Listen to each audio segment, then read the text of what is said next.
lovely people, Nina here. Happy New Year, happy 2025. So this year I've read 40 books. My goal was 25 and I read 40, and I just read a lot over like the past few days and over Christmas break and just spent a lot of time reading, and so I went past my original goal that I set, and 40 isn't a whole lot. I think my sister read like 70 some, but I was pretty proud that I read 40. So I decided that for this week's video I would go back and look at my top 2024 books that I loved, and I broke it into categories because I was going to do like a top 5 going into 2025, but I can't pick 5. I loved almost every single book that I read. There are 2 exceptions to that, and I'm going to do like a Christmas book review, and those books are going to be in that.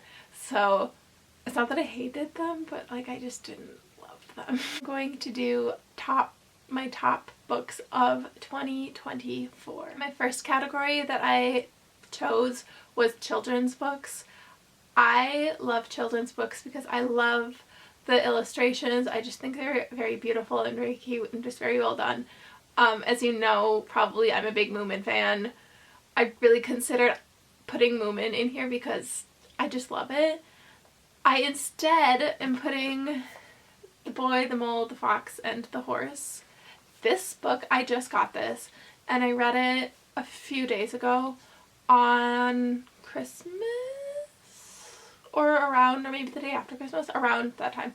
I read it a few days ago, and this made me cry. It's so cute. I would highly recommend this book if you don't have it.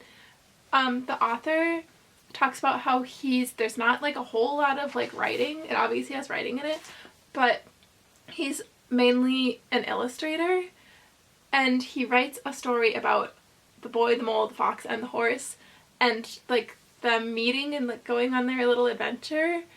And in it he like explains about how this is a book from anyone from the ages of like 8 to 80, and that there's no like age category for it, even though it would be technically qualified I think as like a children's book. He's like, it's a book for all ages, and it's so cute. I'm gonna read this 1,002 more times. One of the pages he says, "What do you want to be when you grow up?" "Kind," said the boy. Like the whole book is just so sweet and so wonderful, and I'm like tearing up thinking about it, but I loved this so much. So that was my favorite children's book. A close second, like very close second, is Who Will Comfort Toffle, I think is how you say it, Toffle, which is a Moomin book, and again it was very adorable, very cute, made me cry. It's about a character named Toffle who seeks out to find a friend, essentially. It's adorable. But this one, I just read this and I was like, I am so in love with this book. I love this so much. So that's this one. Next I have fiction, which, okay, I was deciding between, so this one I have more than one because I read a lot of fiction this year, so I have more than one. But I'm just going to put Madeline Miller in her own category because I read Circe and Song of Achilles both this year, and they were both so good. It's so well written that I just loved them and I couldn't decide, so I just put Madeline Miller in her own category. These are books that I would like very, very much recommend, and they're both like Greek mythology based, and even if you don't know anything about Greek mythology, like I didn't, you'll still be able to like understand and follow the book because they're so well written and so well done, and I am going to read them again at some point, which is why I decided it's like, okay, those have to go in my favorite category of 2024. I loved them so much. Also in that category I have The Outsiders, which I read for the first time this year, which seems crazy because most people read this in like 7th grade. I had never read it before. I don't know why I didn't read it in school, if we read like a different book or what have you, but I hadn't read it before. I read it for the first time this year because the musical is coming out, which I'm going to go see in a few days, and I'm ecstatic. I'm so excited. I loved The Outsiders, the book. Again, it made me cry. I didn't know literally anything about it. I had never seen the movie. I had never read the book. I listened to the music from the play, or from the musical, on repeat, and I love it. I love it so much. And so I was like, I need to read the book. I read the book and I cried and I love it. And it's one of my like all-time favorite books now, and I will reread it. And that's kind of how I categorize my books, is on books that I will like pick up and want to reread again. And The Outsiders is definitely one of those. And so if you read it when you were like younger, I suggest going back and revisiting it and rereading it again because it's so good. Next I have They Both Die in the End. I cried again. All my books this year I feel like made me cry, which is like funny. I guess it's just like what I'm picking. But I read They Both Die in the End, and spoiler, the title gives it away because they're both gonna die in the end. And I had wanted to read this for a while. This is in my winter to be read list, and I ended up reading it before like that, and so I have to add, I'm really like chipping away at my winter TBR list, so I'm gonna have to add more books to it. But I read this a few days ago and I listened to the audiobook with it. One, if you don't have time to like sit down and like read the book and you want to listen to the audiobook while you're like driving or doing something else, the audiobook of this is so good and so well done that I loved it. I loved it so much.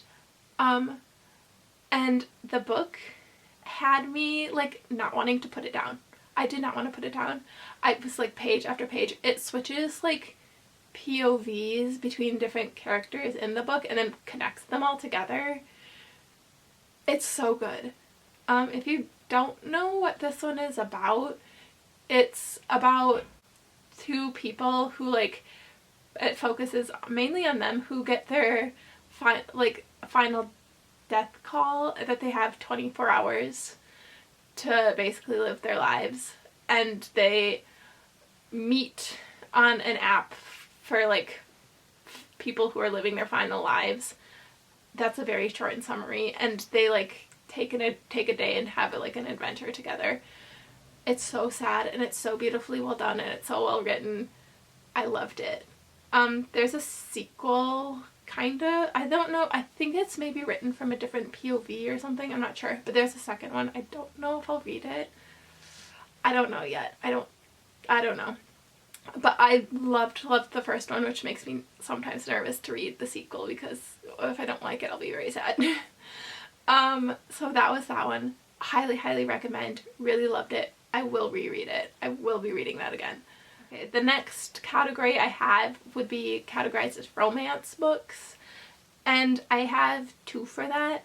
One is Check and Mate, which was, again, so cute. That was like the first, I'm putting this in because that was like the first romance, like actual romance book that I had read in so long. I just like don't read romance books that often. They're not really for my, like, I don't know. I just don't pick them out generally. And my sister had let me borrow this one and said that I'll really like it. And it's basically about two people in a chess tournament and playing chess and falling in love, and it was so cute and so well written. And when it has you like that, like a giggling and kicking your feet sensation, that was this book. I loved it. Again, I would probably reread it, so I had to go in the category. I also have Dash and Lily's Book of Dares. Oh my gosh. Okay, so I had seen the show on Netflix and I hadn't read the book because I didn't realize that it was a book at first. And so I had seen the show a few years ago when it first came out in 2020, 2019, something like that. And I loved the show. It was so cute. And I was like, eventually I'm going to, when I found out it was a book, I was like, I'm going to read the book. This year I read the book and I loved it. I loved it so much. Oh my gosh. It's like the perfect rom-com. It's like, it's amazing. I read the second one too, but the first one is just like I don't know, it's the most perfect romance book. It's about a girl named Lily whose brother helps her write like a journal, like a little red notebook about a book of dares of like things you have to do to like fill out and go on an adventure. And a boy named Dash ends up finding the notebook and fills it out. And it's them communicating through the journal and running all over the city. It's based in New York. I would highly, highly recommend. It's so cute. Again, it had you like giggling, kicking your feet like that. You just want to like, I feel like when you pick up a book and you just can't put it down, then it should go into your like favorite book category, and that was this one. I loved it.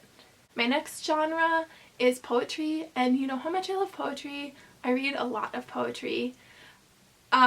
This year I decided to put Time as a Mother in my favorite poetry that I've read. Again, it was so sad, but so beautifully well written. Anything that Ocean Vuong writes is just pure perfection, and it's just like lyrically and just like, I don't know, the way he puts words together, it's just beautiful, and you don't want to put it down. It's so beautiful. Time as a Mother. If you have not read that book of poetry, you should definitely read it, because it was my favorite poetry of the year. I loved it. My next and final category is nonfiction, and for this I chose The Prince of the Skies, which is the story of Antony de Supery. If I'm saying that right, I hope I am. It's French, and my French, So it's the story of the author of The Little Prince and like his life and why he wanted to be a pilot. And again, was so well written. It's long, but the way it's written, it's like 400 and some pages, I believe, but you like can't tell because you just want to keep reading and keep going, and reading about his life and like his adventures and everything, his love of flight, why he wrote The Little Prince and why he like wrote books, and I loved it so much, and it was so well done. And it was a translated version, which I didn't realize.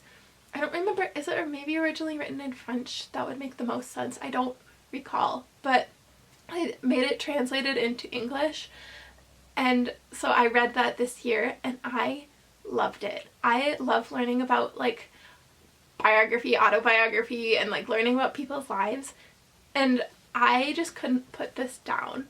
Again, it also made me cry because it's sad. His life is sad, but it's also very beautiful and really well done. So that is that one. That is my nonfiction.